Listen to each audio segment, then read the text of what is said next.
So nice to have you with us. Later on, after the 10 o'clock news, we'll have open phones. And at 11 o'clock this morning, we will learn about the GLB job fair at Delta College coming up.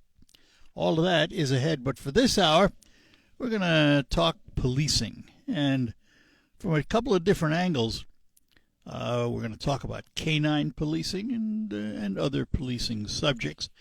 And we're going to do that with someone who I've known for quite a while, and he is the Deputy Chief of the Saginaw Police Department. We say good morning to Matt Giroux. Good morning. Good morning. Good to see you, Chief. Thanks for having me. Yeah, well, thanks for coming in this morning.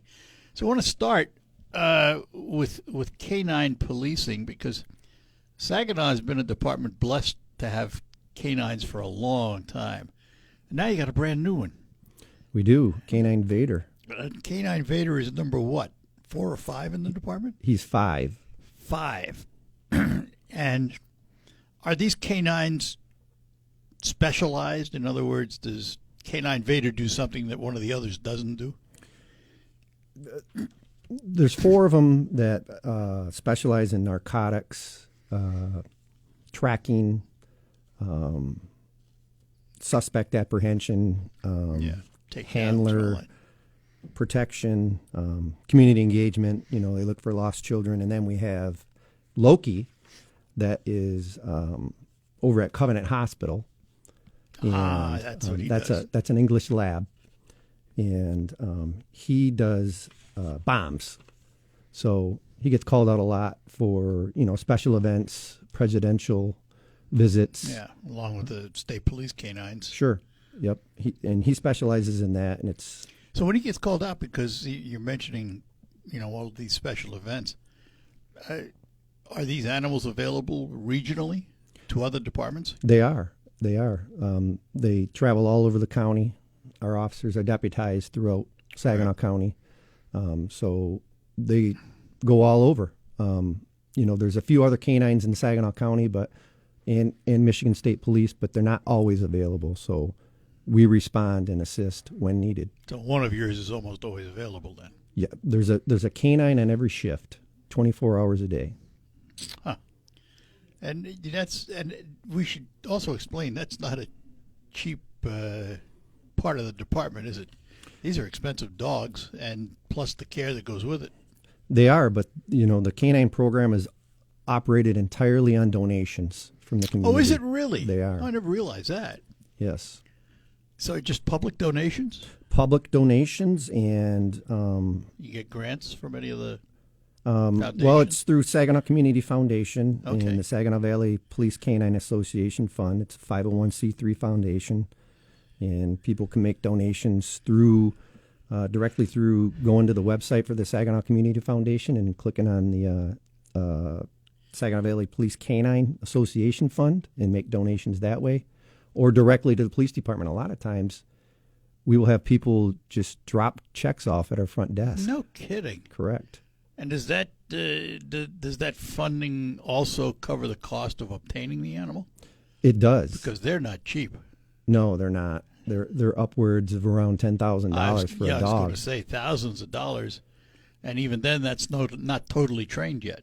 You still have to do some more training after you get them, don't you? Correct. They go through about 2 years of training, sometime 1.5, 2 years of training before we get them. And then they go through an academy that's about 200 hours with the officers to train the officers and to get used to the officers handling them. And they also get trained about 16 hours a month. That's our policy, that all the canine officers have to maintain 16 hours a month. And the dog really becomes part of the handler's family. It is. Literally. Yes. And a lot of times when the officers retire, do they retire the dogs with them?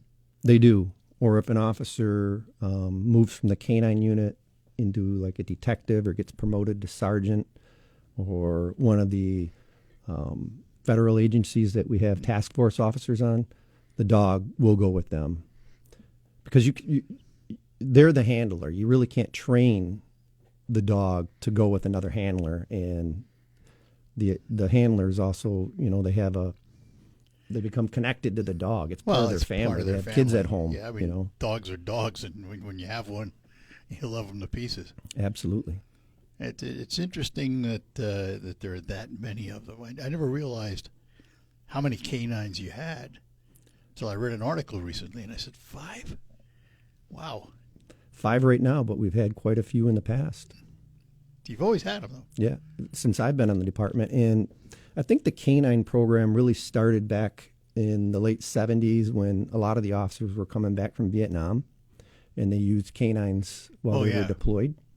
So that's when, and not only just the Saginaw Police Department, but nationwide, that's when canines were recognized as a valuable tool in policing. So how much training does the officer have to go through? Because the dog gets trained, but the handler needs training too, don't they? Correct. They go through, once they get the dog, they go through the 200 hours of the academy training with the dog to get them ready for road work, as well as the 16 hours per month that they train. But a lot of our officers train more than that. You know, they do it on their own time. And it it really, the dog is as good as the handler and how much that they're trained, just like anything in life, you know. And, you know, there's a dog on every shift. How many calls do you get for service for the canines? At least 1 or 2 a day where they're do you utilized. really? Oh, it's constant. Yes, yeah, absolutely. Wow. Absolutely. How different is it for a road patrol officer to become a canine handler? How different is life? Or are they still a road patrol officer, just happen to have a canine? Well, yes, but you know, they have that partner with them at all times. You know, they have a key fob. You know, if they get into some trouble, they can click that key fob, and the door opens, and the canine can come out and assist them. If they're in an altercation or a response to resistance, they always have that canine. And if you're searching for somebody, if you're going through an abandoned building that maybe it's a burglar alarm or something like that, you have your canine with you, you know. And, you know, you can give the commands, hey, come out. My canine's going to come looking for you. So that would be nice. I never had a canine myself, but I can imagine that it would, you'd feel a little bit safer. Well, yeah, you got backup. Exactly. You got backup. Right. And how long have you been doing it? Policing? Mm-hmm. I started on the Saginaw Police Department in January of 1996. How long are you going to hang in there? Well, a few more years at least. A few more years for sure. You know. We're going to take a break. We're talking to Saginaw Police Deputy Chief Matt Giroux, talking about canines. We'll talk about other policing items too, coming up here on the Art Lewis Show. But right now, you have a chance to win some money. Back with you, and in the studio with me, Deputy Police Chief Matt Giroux of the Saginaw Police Department. We're talking about canines. How does a canine get its name? Vader. Somebody watching Star Wars, or They're usually named by the people that we acquire them from that initially train them. Oh, really? So you don't have much of a say in that, then? No. Huh. How do they get? Do we have any idea how they get those names? Got to be stories. I really don't. And what are the names of the ones you have in the department now? Yeah. So Vader He's the newest. is the newest dog. He's about 1.5 years old. He's a Belgian Malinois, and Officer Andrew Weiss is his handler. We don't quite have him yet. He's still in his initial training. And once Andrew acquires him, he'll go through his 200-hour academy with Andrew and get ready for the road. He came from California, from a rescue agency there, and his commands are in English. And then we have Victor. Which leads me to believe the others Sure. aren't. No. Well, some of them are in other languages as well as English. Then we have Victor, and his handler is Officer Irvin Ward. Victor is a 3.5-year-old Dutch Shepherd, and his commands are in German. Really? Yes. And that's simply because of the way he was trained from the beginning? Yes. by the people that trained him. Yep. He came from a kennel in West Virginia, and we acquired him through Magnum Canine. Good dog. And then we have Taz, which is a second generation canine with our department with Dominic Vasquez. His father, Ruben Vasquez, Sure. also had a canine. Many people might remember him, Mohawk, who was shot in the line of duty back in 1998.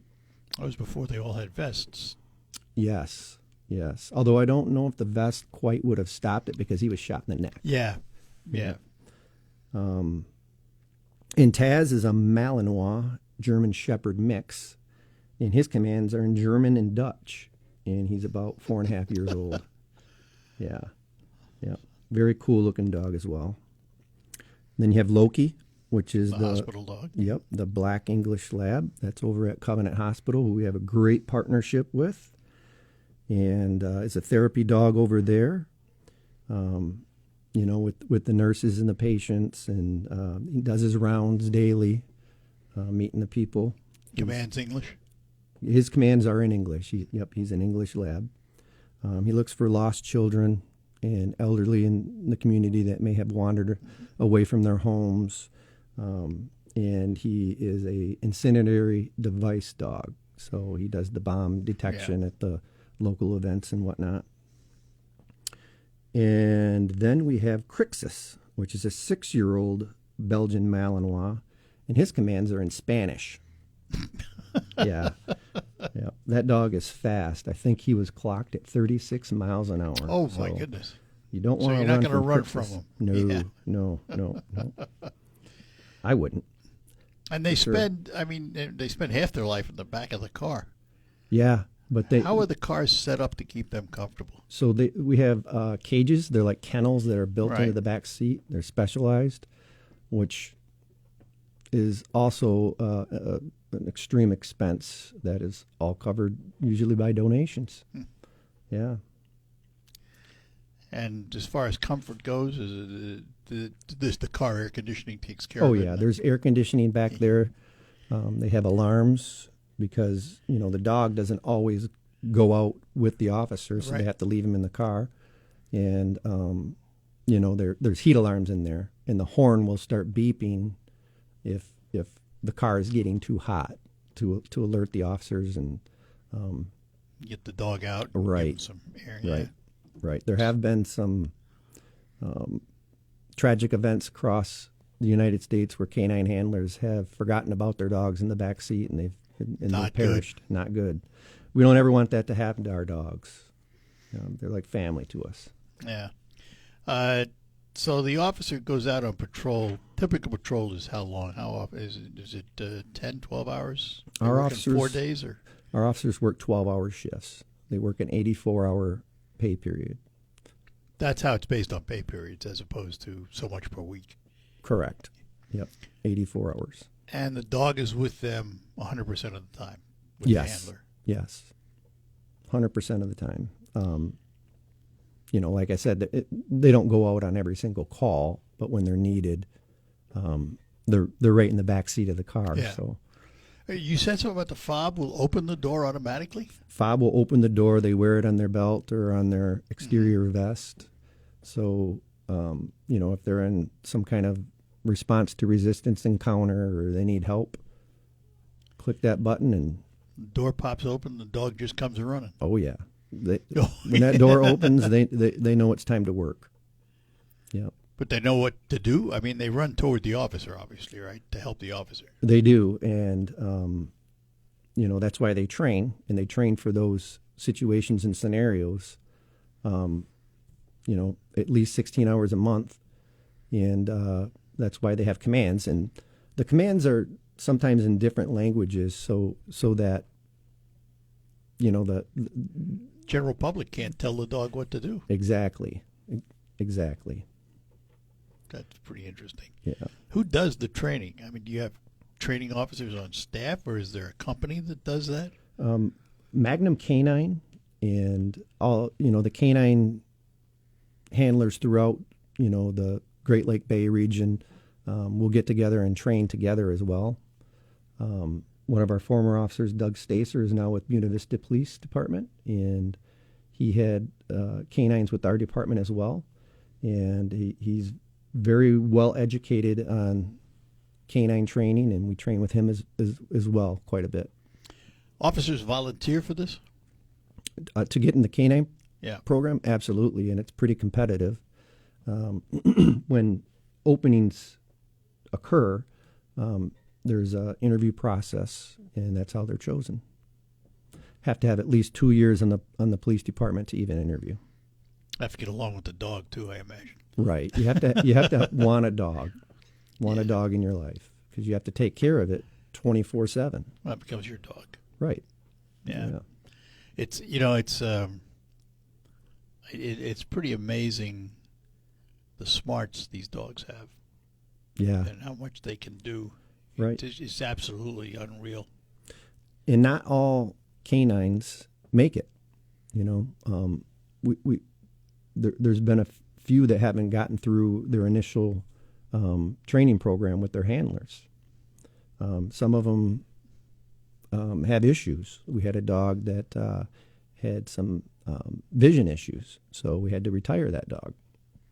So that's why it's important to train so much with these animals. You have to learn as much about the animal as the officer does. Exactly. Yeah. All right, we're going to take a break. We'll be back with Deputy Chief Matt Giroux, the Saginaw Police Department, talk about a few other things coming up. Let me take a moment to talk about one of our fun things here in Michigan, potholes. Yeah, we have a few of those.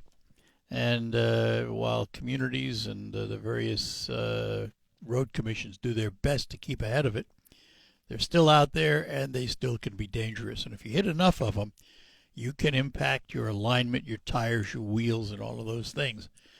Well, our friends at Quick Lane Freeland want to offer you a complimentary alignment check. You hit enough potholes, you want to know if your car's aligned properly, and they will do that for you absolutely free. And then if you need the service, they can tell you exactly what you need and why you need it. And if you're wondering, just how bad potholes can screw up your alignment, I've asked John from Quick Lane Freeland to talk about it. If your vehicle's wheels are aligned correctly, it will not pull to the left or to the right when driving. It also prevents improper tread wear, so your tires last longer. A wheel alignment should be checked often because normal steering wear and tear can cause your alignment to go out in addition to potholes and railroad crossings. A correct alignment also reduces rolling resistance on your tires for better fuel mileage. Thanks, John. Stop in to Quick Lane Freeland for your complimentary alignment check. If you need tires, remember they sell all their tires at just $5 over cost. Quick Lane Freeland, part of the McDonald Ford complex, where you can find the complete lineup of Ford motor vehicles. And remember those two names, McDonald Ford and Quick Lane Freeland. They're standing ready to help you with all your automotive needs in 2026. Category unfiled tax returns. The IRS won't quit until they get your money. Here's great news, fresh from those in the know. Major changes have happened at the IRS. And we're back with you talking to Deputy Chief Matt Giroux of the Saginaw Police Department about canine policing. But canines, and we were talking during the break, they're great marketing tools for a police department, aren't they? Absolutely. It humanizes us to the public. Everybody loves dogs. Yeah, you need a dog to humanize yourself. Right. It makes us approachable. More people will come up to us and ask to pet the dog, and it's a great tool. Which is interesting. I mean, here's a dog trained for all kinds of things, including takedowns. Yes. And I've noticed in watching a couple of events where there have been police canines, sometimes the officer doesn't want the dog approached. Sometimes. Other times they're more than happy to have you come up to the dog, but people seem to be a little leery of walking up to a police dog. Some are and some aren't. It's yeah. It makes me nervous too, because a lot of times kids will come up and put their faces right near the dog's face, and that's still an animal. So you'll see the canine handler just got a good grip on the leash and the collar just to make sure the dog doesn't lunge Lurch, forward. yeah. Because you never know, So do you participate in community events? Like we were talking during the break, that coming up here in a few weeks is the Dog Bowl in In Frankenmuth. Frankenmuth. That's a big event. That's huge. It is. And all of our canine handlers go every year. That's May 23rd and 24th in Frankenmuth. They do demonstrations, show the public what the dog does. And it's a big fundraising event for them. They take all their merchandise out there, their hoodies and T-shirts and hats and koozies and patches and coins, and it helps fund the canine program. So that's a huge event for them. So the canine program is not a drain on the department budget, No, which is really amazing. Really amazing. it is. We're fortunate to have people in the community that care about this program and want to see it continue and continue to bring in the donations, which helps us. We talked about this earlier. We mentioned it, but all the dogs now have vests, don't they? They do. At one time, that wasn't true. No. Matter of fact, I don't, when Mohawk got shot back in the late 90s, I think that's when. The effort was made to start. Exactly. Yeah. Yep. And now they're all donated. And they're specialized for the animal. They are. Yep. Fits right on them. And they put that vest on, and those dogs get all giddy, and they know it's time to go to work. Get all giddy. I love it. I love it. So, if somebody has an event and they want a police dog to come, what do they need to do? Actually, the canine program has their own Facebook page. Oh, do they? The Saginaw Police Canine Association. Yeah, they can message them on there, or they can call directly to the police department front desk at 989-759-1289 and talk to our desk clerk there and ask about the program, and we'll get them in touch. Sergeant Steve Lautner actually runs the program. He maintains the day-to-day operations. Yeah, one of the officers must live out my way. I'm out in Thomas Township because I see the car every now and then. One of them does. Yeah, I see the canine car every now and then, so I forget, going home. Going home. Yep, I do too. And typically, how long does a dog serve? It's different from dog to dog, health-wise, but usually right around the 8 to 10 year mark.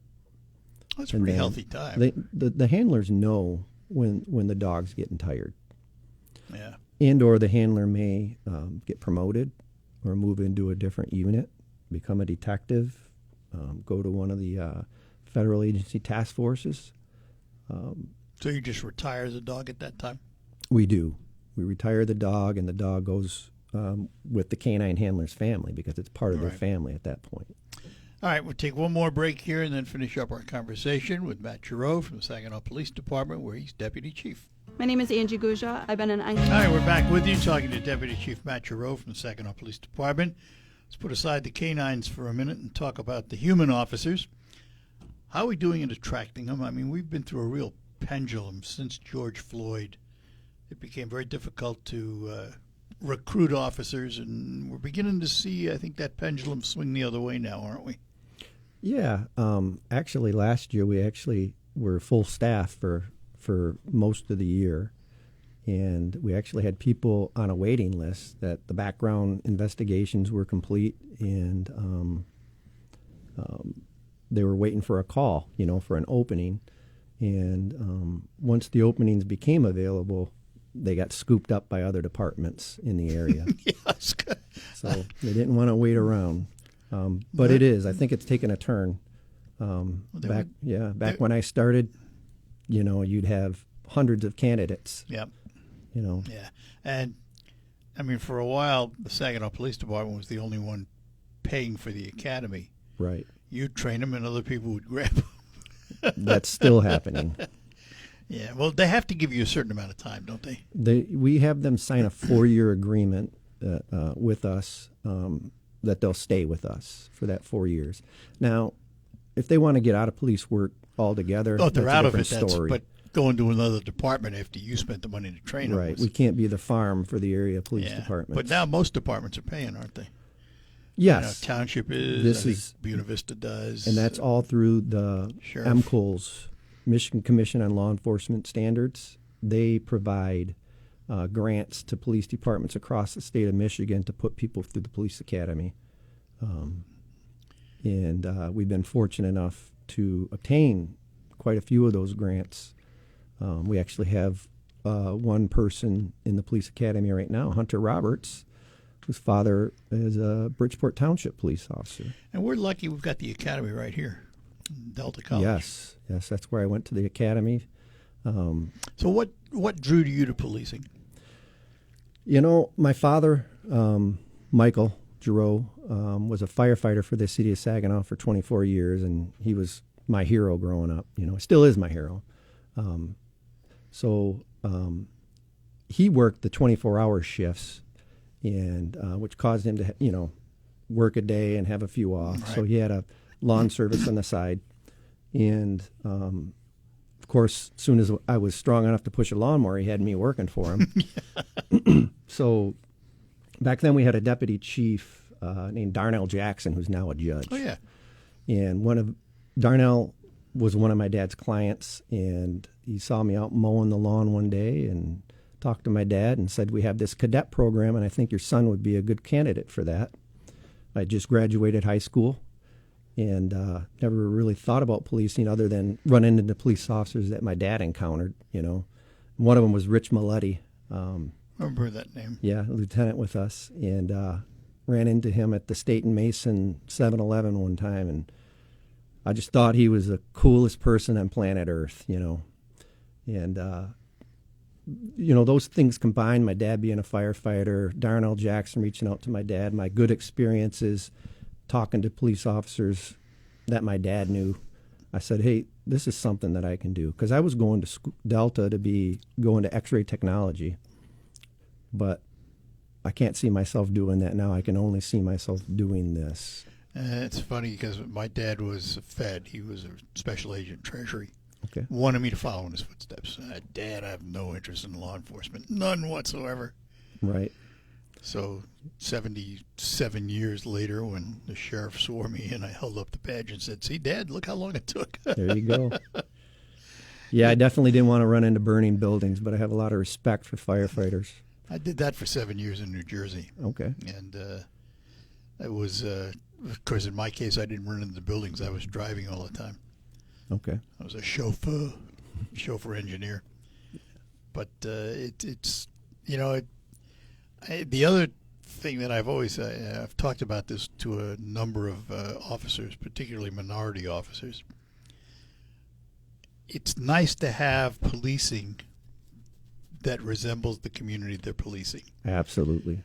And the issue that I've always asked about was, how do you go into a minority neighborhood where they inherently don't trust police and convince a young man or woman they should think about policing as a career? Yeah, that's why we do all these community engagement activities. We go into the schools so they can see us, so they can see that we're human, we're people just like them. We got some rock stars on our police department that engage with the school children and go and read to schools, just stop at the high schools and talk to them. You do have more diversity now, too. We do, absolutely. Our department's been quite diverse my whole career. Yeah. We want to bring people from our community, that have a stake in the community to police us. Has there been any change in the community attitude toward reporting incidents?